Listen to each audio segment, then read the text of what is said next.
Hello everyone, welcome in my YouTube channel MCN nurses classes में आपका स्वागत है। तो चलिए आज हम कुछ वापस से फिर से आपके लिए एक इम्पोर्टेंट क्वेश्चन लेके आए हैं।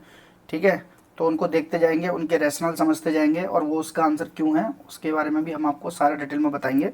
ठीक है, फंडामेंटल से संबंधित मैक्सिमम क्वेश्चन प्रीलिम्स में पूछे गए थे नॉट सेट 6 में, और जो क्वेश्चन पूछे गए हैं वो अपनी प्रीवियस क्लास में देखने को मिल जाएंगे। ठीक है, तो चलिए आज कुछ वापस से कुछ इंपॉर्टेंट क्वेश्चन है उनको भी अपन डिस्कस करेंगे और उनके बारे में समझने की कोशिश करेंगे। ठीक है, तो चलिए आज का अपना पहला क्वेश्चन है, one knot is beginning of wound and one knot is last of wound is known as. क्या पूछ रहा है, एक नॉट कहाँ पे बिगनिंग ऑफ वुंड, ठीक है, और एक कहाँ पे लास्ट में वुंड के, उसको क्या बोलते हैं। Option A purse string suturing, option B mattress suturing, option C continuous suturing, option D intermittent suturing.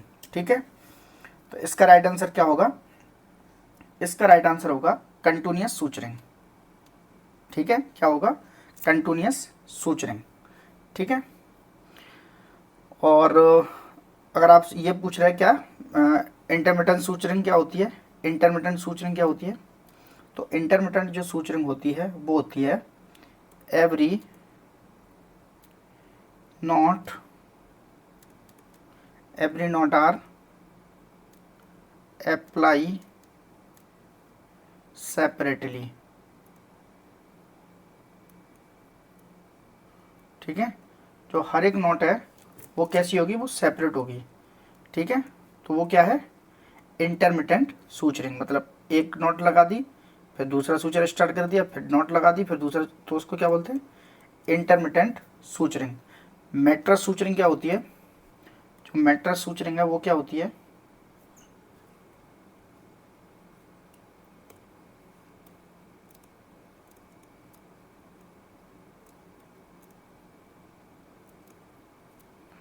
जो मैट्रेस सूचरिंग होती है वो क्या होती है, निडल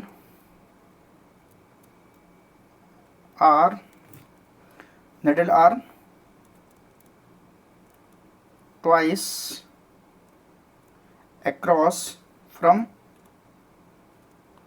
ए होल। मतलब एक होल के अंदर निडल कितनी बार जाती है, 2 बार जाती है। ठीक है, hole of bone that is use for deep wound. ठीक है, तो ये क्या होती है, मैट्रेस सूचरिंग क्या होती है, needle are twice across from a hole for बूंद that use for deep bound. मतलब अगर किसी पेशेंट को डीप बूंद है तो उसके लिए कौन सी सूचरिंग लगाते हैं, मैट्रेस सूचरिंग। ठीक है, समझ में आ गया। चलिए अगला क्वेश्चन देखते हैं। अगला क्वेश्चन क्या है, purse string suturing done in. मतलब जो पर्स स्ट्रिंग सूचरिंग है वो किस किस में की जाती है। ठीक है, option A tubectomy, option B appendicitis, option C vasectomy, option D all of the above. ठीक है, तो इसका राइट आंसर क्या होगा, इसका राइट आंसर होगा ऑल ऑफ दी अबव। जो पर्स स्ट्रिंग सूचरिंग है वो ट्यूबेक्टोमी में भी यूज होती है, अपेंडिसाइटिस में भी यूज होती है और बेसिक्टोमी में यूज होती है। ठीक है, तो इसका राइट आंसर क्या है, ऑल ऑफ दी अबव। ऐसे क्वेश्चन फंडामेंटल के प्रीलिम्स में आए हैं। ठीक है, और आने वाले एग्जाम में भी आएंगे। ये फंडामेंटल के क्वेश्चन है, ये हर एग्जाम में आएंगे। ठीक है, चलिए अगला क्वेश्चन देखते हैं। What is the most sensitive suture is. कौन सा ऐसा सूचर है जो मोस्ट सेंसिटिव है। ठीक है, option A chromic catgut, option B plain catgut, option C Vicryl, option D polyglycolic acid. ठीक है, तो कौन सा है इसमें, राइट आंसर क्या होगा इसका, इसका राइट आंसर होगा प्लेन कैटगट। जो प्लेन कैटगट है वो क्या है, मोस्ट सेंसिटिव सूचर है। ठीक है, अब कैटगट में कौन कौन से होते हैं, कैटगट 2 तरह के होते हैं। ठीक है, एक तो होता है प्लेन और एक और कौन सा होता है, क्रोमिक।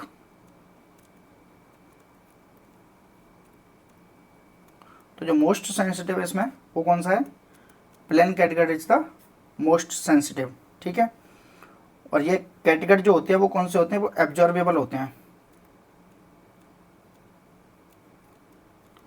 ठीक है। और ये वाला है पॉलीअल्कोहलिक एसिड, वो कौन सा है, ये है नॉन एब्जॉर्बेबल।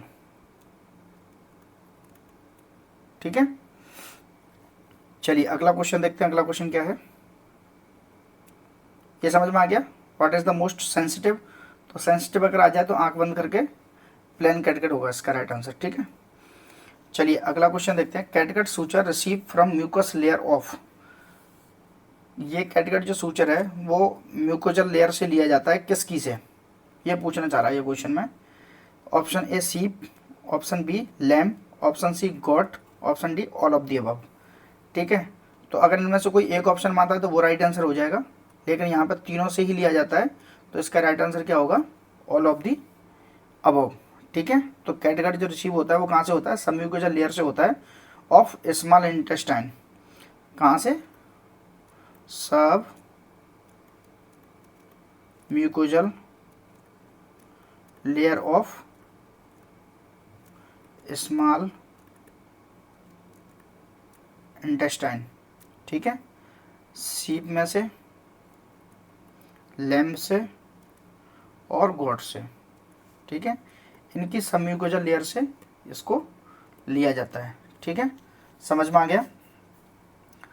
चलिए अगला क्वेश्चन देखते हैं। अगला क्वेश्चन क्या है, ये सूचर के बारे में क्लास है, और सूचर से संबंधित, सूचरिंग से संबंधित जितने भी क्वेश्चन हैं वो इसमें क्लियर करवा रहे हैं, और उनके रेशनल के साथ क्लियर करवा रहे हैं। अगर कुछ मिस होगा तो वो रेशनल में से बन जाएगा क्वेश्चन। ठीक है, चलिए अगला क्वेश्चन देखते हैं। अगला क्वेश्चन क्या है, plain catgut absorb in patient body, मतलब ये पूछना चाह रहा है कि जो प्लेन कैटगट सूचर है वो कितने दिन में एब्जॉर्ब हो जाता है खुद से ही पेशेंट की बॉडी के अंदर। अगर एक बूंद है उस पर अगर कैटगट लगाया है तो वो कितने दिन में खुद ही एब्जॉर्ब हो जाएगा। Option A 2 to 3 days, option B 5 to 10 days, option C 14 to 21 days, और ऑप्शन डी 30 डेज। ठीक है, इसका राइट आंसर क्या होगा, इसका राइट आंसर है 5 to 10 डेज। जो प्लेन कैटगट है वो कितने दिन में एब्जॉर्ब हो जाता है, वो हो जाता है 5 to 10 डेज में। ठीक है, और जो क्रोमिक होता है, क्रोमिक कैटगट होता है, जो क्रोमिक कैटगट है वो होता है 14 से 21 दिन में। ये डाटा याद रखना, डाटा यही आएगा, इससे ना कि 1 इंच ऊपर ना 1 इंच नीचे। ठीक है, और एक होता है सिंथेटिक, सिंथेटिक, सिंथेटिक कितने दिन में हो जाता है एब्जॉर्ब, 14 से 21 दिन। ठीक है, कितने दिन में, 14 से 21 दिन में। अगर क्रोमिक कैटगट पूछ रहा है तो 14 से 21 दिन, सिंथेटिक पूछ रहा है तो भी 14 से 21 दिन, अगर प्लेन कैटगट पूछ रहा है तो 5 to 10 डेज। ठीक है, आगे समझ में। चलिए अगला क्वेश्चन देखते हैं। What is the suture is arrange by nurse for stitches on lip, एक पेशेंट है जिसका क्या होना है, सूचरिंग लगनी है किस पे, लिप्स पे, तो उसके लिए कौन सा सूचर है जो अरेंज किया जाएगा नर्स के द्वारा। ठीक है, option A chromic catgut, option B synthetic, option C plain catgut, option D Vicryl. देखिए लिप्स की सर्जरी हो रही है या लिप्स पे सूचरिंग हो रही है, तो लिप्स के लिए अपन सबसे जो सिंथेटिक जो अच्छा सूचर होगा वो अपन लगाएंगे, जो ऑब्जर्वेबल होगा और जो जल्दी ऑब्जर्व हो जाएगा, जो जल्दी काम करेगा, तो वो कौन सा होता है, वो होता है प्लेन कैटगट। ठीक है, तो इसका राइट आंसर क्या होगा, प्लेन कैटगट को अरेंज किया जाएगा किसके द्वारा, नर्स के द्वारा, किसके लिए, स्टिचेज ऑन लिप्स, अगर लिप्स पे स्टिच लगने हैं तो। ठीक है, ये आ गया समझ में। चलिए अगला क्वेश्चन देखते हैं। अगला क्वेश्चन क्या है, all of these are synthetic non absorbable suture except one, क्या बोल रहे हैं, सारे सिंथेटिक और नॉन एब्जॉर्बेबल सूचर हैं किसी एक को छोड़ के।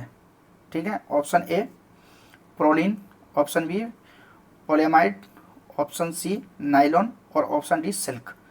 कौन सा पूछ रहा है, सारे सिंथेटिक नॉन एब्जॉर्बेबल हैं। ठीक है, तो सिंथेटिक नॉन एब्जॉर्बेबल को देखते हैं ये कौन कौन से होते हैं। ये होता है, एक तो स्टील होता है, ठीक है, एक होता है प्रोलिन, ठीक है, तीसरा होता है प्रोपलीन, ठीक है, और एक होता है पॉलीअमाइड, ठीक है, और एक होता है नाइलॉन। ठीक है, अब देखते हैं इसमें से कौन सा ऑप्शन अपने से इससे मैच नहीं कर रहा। प्रोलीन इसमें है, ठीक है, पॉलीअमाइड ये भी है, ठीक है, नायलॉन ये भी है। तो अपना जो नॉन एब्जॉर्बेबल सूचर इनमें से नहीं है वो कौन सा है, सिल्क। ठीक है, ये क्या है, नेचुरल सूचर है। ठीक है, ये सिल्क क्या है, नेचुरल सूचर है। और ये किससे, कहाँ से लिया जाता है इसको लिया जाता है larva of cocoon, larva of cocoon. ठीक है, जो शहतूत का पेड़ होता है उस पे जो कोकून्स होते हैं उनके लार्वा से इसको कलेक्ट किया जाता है और ये होता है सिल्क। ठीक है, चलिए अगला क्वेश्चन देखते हैं। अगला क्वेश्चन क्या है, what is the colour of nylon non absorbable suture. क्या पूछ रहा है, नाइलॉन का कलर पूछ रहा है, मतलब नाइलॉन कौन सा है, नॉन एब्जॉर्बेबल है जो प्रीवियस क्वेश्चन में डिस्कस करा था, और उसका कलर पूछ रहा है कि इसका कैसे कलर का सूचर होता है। ठीक है, तो नाइलॉन का कलर पूछ रहा है, option A green, option B light blue, option C royal blue, option D silver. तो नाइलॉन का जो नॉन एब्जॉर्बेबल सूचर है उसका कलर होता है ग्रीन।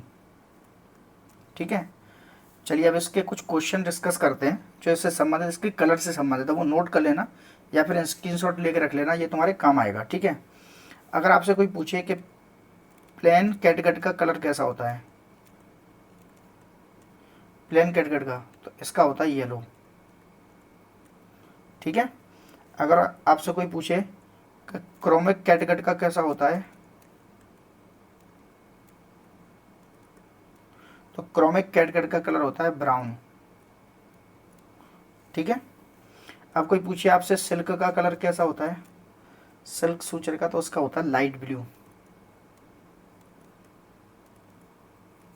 ठीक है, अगर आपसे कोई पूछे नाइलॉन का कैसा होता है, तो नाइलॉन का होता है ग्रीन, जो अपने प्रीवियस क्वेश्चन में डिस्कस किया था। ठीक है, और एक होता है प्रोलिन, प्रोलिन का कैसा होता है, प्रोलिन का जो कलर होता है वो होता है रॉयल ब्लू। ठीक है, और एक होता है इसमें स्टील, जो अपने अभी बताया था, तो स्टील का जो होता है वो होता है सिल्वर कलर, जो नाम से ही पता चल रहा है। ठीक है, और एक होता है वाइक्रल, तो वाइक्रल का जो कलर होता है वो होता है पर्पल।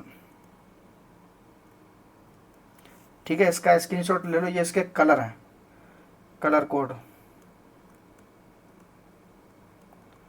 ठीक है, अगर आपसे सूचरिंग कलर कोड पूछा जाता है तो ये सारे अपने सूचर इसमें कवर करवा दिए। ठीक है, अब इसमें एक ये पूछता है कि ये कौन सा है, नॉन ऑब्जर्वेबल है, एब्जॉर्वेबल है, तो मैं आपको इसके आगे लिख देता हूँ, उसका भी एक स्क्रीनशॉट ले लेना। जो प्लेन कैटगट है जिसका कलर येलो है वो कौन सा है, वो एब्जॉर्बेबल है। ठीक है, और जो क्रोमिक कैटगट है जो ब्राउन कलर का है वो भी कौन सा है, एब्जॉर्बेबल है। ठीक है, और जो सिल्क है जो लाइट ब्लू कलर का है वो कौन सा है, वो है नॉन एब्जॉर्बेबल। ठीक है, और जो नाइलॉन है जो ग्रीन कलर का है वो कौन सा है, नॉन एब्जॉर्बेबल। ठीक है, और जो प्रोलिन है वो कौन सा है, वो भी है नॉन एब्जॉर्बेबल। ठीक है, और जो स्टील है वो कौन सा है, नॉन एब्जॉर्बेबल। ठीक है, और जो बाइक्रल है वो कौन सा है, नॉन एब्जॉर्बेबल। ठीक है, तो ये कैसे है, प्लेन कैटगट कैसा होगा, येलो कलर का, एब्जॉर्बेबल है। क्रोमिक कैटगट कैसा है, ब्राउन कलर का है, एब्जॉर्बेबल है। और सिल्क कैसा है, लाइट ब्लू कलर का है, नॉन एब्जॉर्बेबल है। नाइलॉन कैसा है, ग्रीन कलर का है, नॉन एब्जॉर्बेबल है। प्रोलिन कैसा है, रॉयल ब्लू है, नॉन एब्जॉर्बेबल है। और स्टील कैसा है, सिल्वर कलर का है, नॉन एब्जॉर्बेबल है।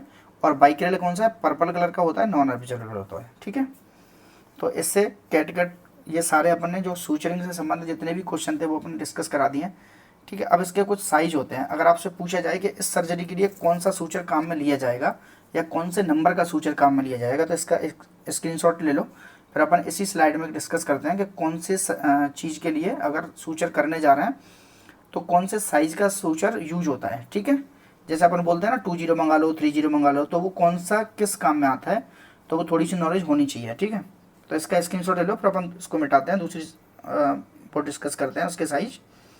ठीक है, चलिए साइज देखते हैं, साइज कौन कौन से होते हैं और किस चीज़ के लिए कौन सा यूज किया जाता है।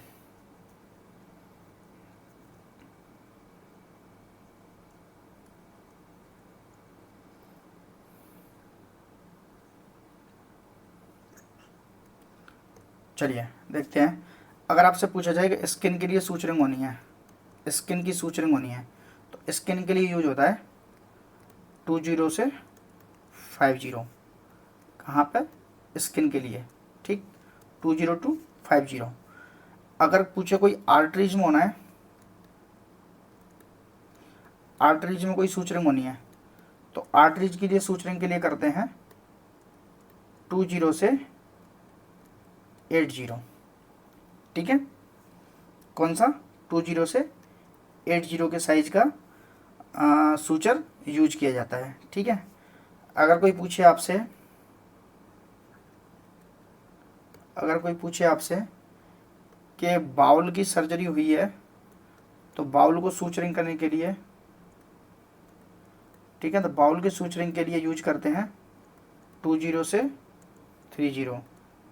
ठीक है, अगर कोई पूछे कि आपको फेसिया की सर्जरी, फेसिया के लिए सूचरिंग करना है, फेसिया के लिए, तो फेसिया के लिए होता है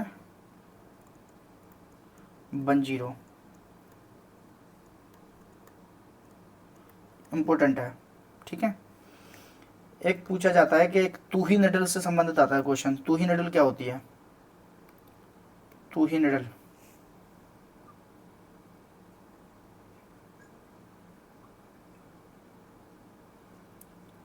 तूही निडल कौन सी?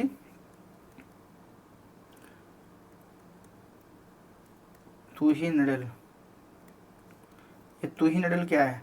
ठीक है, तो ये यूज होती है needle use for epidural anaesthesia.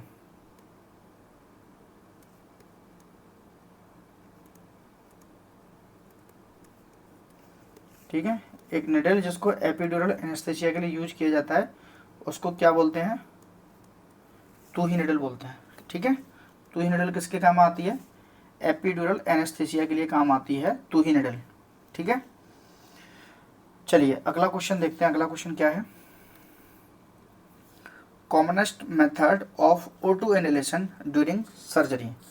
ये क्वेश्चन बहुत सिंपल है, ठीक है, लेकिन ये क्वेश्चन फंसाता है, और ऐसे क्वेश्चन कई बार पूछे गए हैं। प्रायोरिटी बेस्ड जितने भी क्वेश्चन है फंडामेंटल से संबंधित, जितने भी क्वेश्चन है वो सारे अपने की टेस्ट सीरीज में आपको देखने को मिल जाएंगे। ठीक है, कोई बहुत रेयर चांस होगा कि कोई भी एग्जाम में अगर क्वेश्चन पूछा गया वो अपने प्रीवियस क्वेश्चन सेशन में ना मिले फंडामेंटल से संबंधित। ठीक है, तो फंडामेंटल का तो गढ़ मान लो इस क्लास को, या फिर इस क्वेश्चन सीरीज को। जितने भी क्वेश्चन डिस्कस कराया जा रहा है वो फंडामेंटल के सारे डाटाबेस क्वेश्चन है, वो आपको हर पेपर के अंदर देखने को मिल जाएंगे, चाहे पेपर के पैटर्न 50 तरह के चेंज हो जाएं। ठीक है, चलिए अगला क्वेश्चन देखते हैं। अगला क्वेश्चन क्या है अपना?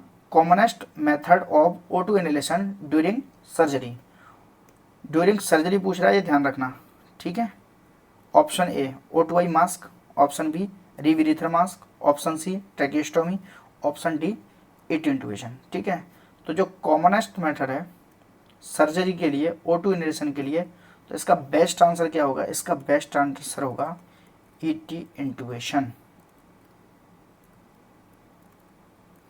ठीक है, क्योंकि पेशेंट को क्या हो रही है? सर्जरी हो रही है, ड्यूरिंग सर्जरी में ET इंटुबेशन बेस्ट है। अब बताइए क्यों? कि कहाँ पे करते हैं? GA में करते हैं सर्जरी, जनरल एनेस्थेसिया। पेशेंट को पैरालाइज किया जाता है सर्जरी के दौरान। ठीक है, पेशेंट कॉन्शियस नहीं होता, तो वो पेशेंट को जब GA दिया जाता है, उसको एनेस्थेसिया दिया जाता है, तो उसको बेहोशी हो जाती है। तो उस केस में क्या होगा? पेशेंट कार्डियक अरेस्ट हो जाएगा। क्यों? कि तुमने क्या कर दिया? एनेस्थेसिया दे दिया, लेकिन उसका जो एयर वे है वो मेंटेन नहीं किया। तो इस केस में क्या करते हैं अपन? ET इंट्यूबेट करके पेशेंट को, और फिर उसको एनेस्थेसिया दिया जाता है। पहले इंट्यूबेशन कर दिया, फिर एनेस्थेसिया दिया जाता है, ताकि वेंटी से कनेक्ट करके इसको एयरवेज का पेटेंट रहे।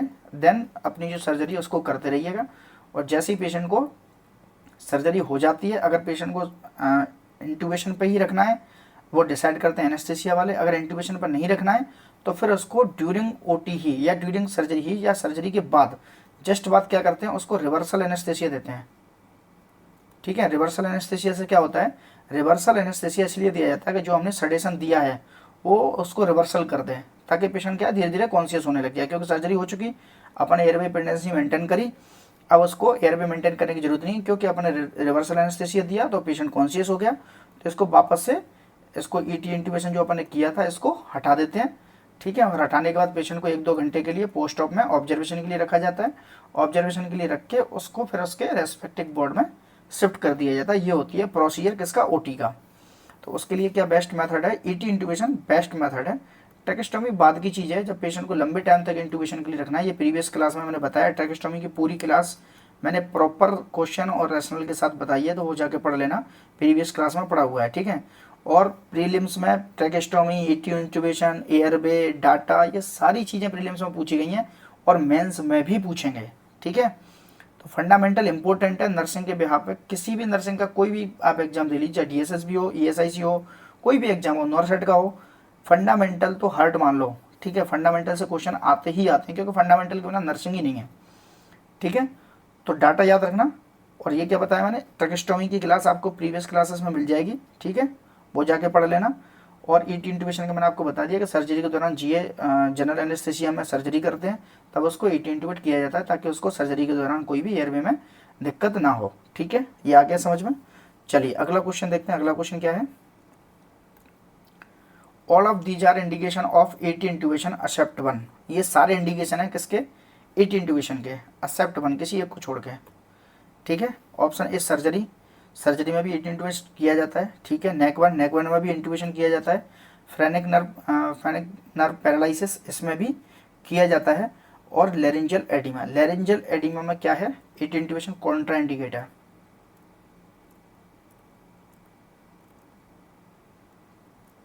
कॉन्ट्रा इंडिकेशन है किसमें, लेरिंजियल एडिमा। अगर पेशेंट को हो रखा है, अगर इसको एडिमा हो रखा है और आप यहाँ से ईटी इंट्यूबेट डाल रहे हो, ठीक है, तो ये दिक्कत करेगा ही करेगा। तो लेरिंजियल एडिमा अगर पेशेंट को है, ठीक है, तो उसके लिए क्या किया जाता है, उसके लिए किया जाता है ट्रैकेस्टोमी डालते हैं। ठीक है, तो यहाँ पे क्या होगा, कॉन्ट्राइंडिकेशन हो जाएगा क्या, लेरिंजियल एडिमा अगर पेशेंट को है तो उसके लिए ईटी इंट्यूबेशन नहीं किया जाता। ट्रैकेस्टोमी भी किया जाता है, बहुत प्रिकॉशन के साथ किया जाता है ट्रैकेस्टोमी भी लेरिंजियल एडिमा में। ठीक है, उसमें भी कई बार ऐसा होता है कि ट्रैकेस्टोमी डाल दी, या फिर लेरिंजियल एडिमा की एक दिक्कत ये होती है कि मान के चलिए आपने पेशेंट को ट्रैकेस्टोमी वो ईटी ट्यूब डाल दिया, ईटी इंट्यूबेशन कर दिया। अब लेरिंजियल एडिमा की वजह से क्या होता है कि ये जो ट्यूबिंग जो आपने डाली है वो इसको, जो एडिमा की वजह से ये क्या है, इसको स्टक कर देती है। तो इसको क्या है कि फिर आप निकालोगे ना तो बड़ी मुश्किल होती है, पेशेंट दिक्कत में आ जाता है। इसलिए क्या करते हैं कि जब ईटी इंट्यूबेशन लेरिंजियल एडिमा में करते ही नहीं है, क्यों कि ये इसको पकड़ लेगी धीरे धीरे करके ईटी ट्यूब को। तो जब इसको डाल दिया तब तक तो ठीक है, पहली बार तो डालने में ही दिक्कत होगी, या बाद में लेरिंजियल एडिमा हुआ, पेशेंट को ईटी डाल दी, उसके बाद लेरिंजियल एडिमा हो गया, तो तब उसको निकालने में भी दिक्कत आएगी, तो उसका एयरवे पेटेंट रहेगा ही नहीं। ठीक है, तो उस केस में क्या करते हैं, उस केस में ट्रैकेस्टोमी करते हैं। ट्रैकेस्टोमी भी बड़ी सावधानी के साथ की जाती है। तो इसमें अगर नॉर्मली पूछ रहा है आपसे कि all of these are indication of ET intubation except one, तो उसके लिए क्या होगा, laryngeal oedema is the right answer. क्यों कि लेरिंजियल एडिमा में ईटी इंट्यूबेशन नहीं किया जाता, ये इसमें क्या है, कॉन्ट्रा इंडिकेट। ठीक है, समझ में आ गया। चलिए अगला क्वेश्चन देखते हैं। अगला क्वेश्चन क्या है, which size of ET tube commonly use in infant. कौन से साइज का जो ईटी ट्यूब है वो यूज किया जाता है इन्फेंट में। ये डाटाबेस क्वेश्चन है और ये एम्स की जान है ये क्वेश्चन। ठीक है, ये आते ही आते हैं, है ना, तो इनका पूछा जाता है, क्योंकि इनकी डाटा में जो मार्जिन है वो बहुत कम होता है, और उस मार्जिन की वजह से क्या होता है, डाटा जब एक्यूरेट याद नहीं होता तो बहुत कम मार्जिन की वजह से आपका आंसर क्या हो जाता है, गलत, और उसकी वजह से क्या होता है, 1/3 की नेगेटिव में आप डूब जाते हो। ठीक है, तो ये याद रखना है, डाटा आपको याद करना पड़ेगा। जैसे अगर कंप्रेशन दे रहे हो चेस्ट कंप्रेशन, तो 2.5 इंच उसका कंप्रेशन होना चाहिए। 2.5 इंच मतलब 2.5 इंच ही है वो, ना वो 2 इंच है ना वो 3 इंच है। 2.5 इंच का मतलब 2.5 इंच। तो फंडामेंटल में यही है कि डाटा इंपॉर्टेंट है। ठीक है, तो वो याद रखना है। चलिए, which size of ET tube are commonly use in infant. Infant में कौन से साइज का ईटी ट्यूब यूज किया जाता है। Option A 2.5 to 3.5, option B 2.4 से 4.5, option C 5 to 6 mm, option D 7 to 8 mm। ठीक है, अब ईटी ट्यूब का पूछ रहा है, तो जो 2.5 से 3.5 है, इसको नोट कर लेना। ये किस में होता है, ये होता है तुम्हारे न्यूबॉर्न में। न्यूबॉर्न में ईटी ट्यूब का साइज क्या होता है 2.5 से 3.5। ये क्या पूछ रहा है इन्फेंट, इन्फेंट में कितना होता है, इन्फेंट में होता है 4 to 4.5 mm। ठीक है, इन्फेंट में कितना हो गया 4 to 4.5 mm। ठीक है, और ये क्या है 5 to 6, तो ये किस में होता है, ये होता है चाइल्ड में। चाइल्ड में कितना होता है 5 to 6 mm। ठीक है, और अगर आपसे अडल्ट का पूछा जाता है, अडल्ट में, तो अडल्ट फीमेल में कितना होता है, अडल्ट फीमेल में होता है 7 से 8। ठीक है, और अडल्ट मेल में कितना होता है, अडल्ट मेल में होता है 8 से 9.5। डाटा याद रखना, ठीक है, अगर ये डाटा आप करेक्ट करके आए तो ये डाटा दिल्ली एम्स भी गलत नहीं मान सकता इसको। ठीक है, क्योंकि ये डाटा अपने आप में एक वेस रखता है। ठीक है, तो ये नोट कर लेना या स्क्रीनशॉट ले लेना। अगर U1 का पूछ रहा है तो 2.5 से 3.5, इन्फेंट का पूछ रहा है तो 4 से 4.5, चाइल्ड का पूछ रहा है तो 5 to 6 mm, अडल्ट का पूछ रहा है फीमेल में तो 7 से 8 mm, और मेल में पूछ रहा है तो 8 से 9.5 साइज की ईटी ट्यूब कॉमनली यूज होती है। ठीक है, तो अपना क्वेश्चन क्या है, इन्फेंट का पूछ रहा है, इन्फेंट का राइट आंसर क्या हो जाएगा 4 to 4.5। ठीक है, आगे समझ में। चलिए अगला क्वेश्चन देखते हैं, इसका स्क्रीनशॉट लेना काम आएगा, हो सकता है आपको मेंस में देखने को मिल जाए ये question. What is the priority nursing action when higher pressure alarm on ventilator during care of ET tube. एक पेशेंट है जिसको ईटी ट्यूब पड़ी हुई है, उसके वेंटिलेटर में क्या आ रहा है, हायर प्रेशर का अलार्म आ रहा है, पीप साउंड क्या आ रहा है, हाई। ठीक है, पीप क्या हो रहा है, हाई हो रहा है, तो हायर प्रेशर अलार्म है। तो उसके लिए क्या करेंगे, option A remove ET, option B inform to duty doctor, option C suctioning, option D sedation. ठीक है, क्या पूछ रहा है, प्रायोरिटी नर्सिंग एक्शन पूछ रहा है। जब प्रायोरिटी नर्सिंग एक्शन का अगर आपसे पूछा जाता है तो आपको बहुत हायर ऑथोरिटी की जगह आपको लेके नहीं सोचना है, आपको बेसिक चीज़ सोचनी है। ठीक है, प्रायोरिटी नर्सिंग एक्शन जब भी पूछे आपके किसी भी क्वेश्चन में तो आपको बेसिक चीज़ सोचनी है। ठीक है, ऊंची सोच नहीं रखनी है, क्यों कि प्रायोरिटी नर्सिंग एक्शन पूछ रहा है तो नर्सिंग एक्शन में बहुत बेसिक से बेसिक चीज़ पहली प्रायोरिटी पाएगी, जिसका किसी पर ध्यान नहीं जाता, वो बेसिक नीड होगी पेशेंट की, और उसी को करना नर्स का काम है। ठीक है, तो आपको बेसिक से बेसिक सोचना है कि इसमें क्या कर सकते हैं। तो रिमूव ईटी ये नर्स का काम नहीं है। ठीक है, रिमूव ईटी वो एक्सप्लेन करता है, पहले डॉक्टर पेशेंट की कंडीशन देखता है, उसके हिसाब से उसको रिमूव किया जाता है। ऐसे नहीं है कि पेशेंट का हाई प्रेशर अलार्म आया और तुमने रिमूव कर दिया ईटी को, फिर पेशेंट अरेस्ट हो गया, क्योंकि उसका ईयर पे पेटेंट ही नहीं है। ठीक, option B inform to duty doctor, ये छोटी छोटी चीज़ें हैं, इसके लिए पहले नर्सिंग एक्शन पूछ रहा है, तो वैसे भी इसमें inform to duty doctor nursing का ये काम नहीं रह गया, क्योंकि अभी क्या हो रहा है, अभी इसका ये हो रहा है। अगर ये आप इसको सबसाइड नहीं कर पा रहे तब जाके उसको आप ऊपर तक जाइए। Option C suctioning, option D sedation. Sedation without doctor order के नहीं दे सकते। ठीक है, तो इसका राइट आंसर क्या होगा, इसका सिंपल सा राइट आंसर क्या होगा, सक्शनिंग। अगर हाई प्रेशर आ रहा है तो हो सकता है कि उसमें सक्शनिंग के लिए पेशेंट हो तैयार, सक्शन में सीक्रेशन आ रहे हों। ठीक है, उसकी वजह से क्या है, या ईटी ट्यूब में कोई ब्लॉकेज, छोटा मोटा सीक्रेशन की वजह से ब्लॉकेज आ गया हो, जिससे पेशेंट अपना एफर्ट लगा रहा हो, वेंटिलेटर अपना एफर्ट लगा रहा हो, तो दोनों में लड़ाई हो रही है। बेसिकली यही होता है कि पेशेंट का क्या होता है, वेंटिलेटर में कितने मोड होते हैं, वेंटिलेटर में 3 मोड होते हैं जनरली, है ना। कौन सा होता है, एक तो सीपैप होता है ना, एक होता है SIMB मोड, और एक आता है वॉल्यूम AC मोड।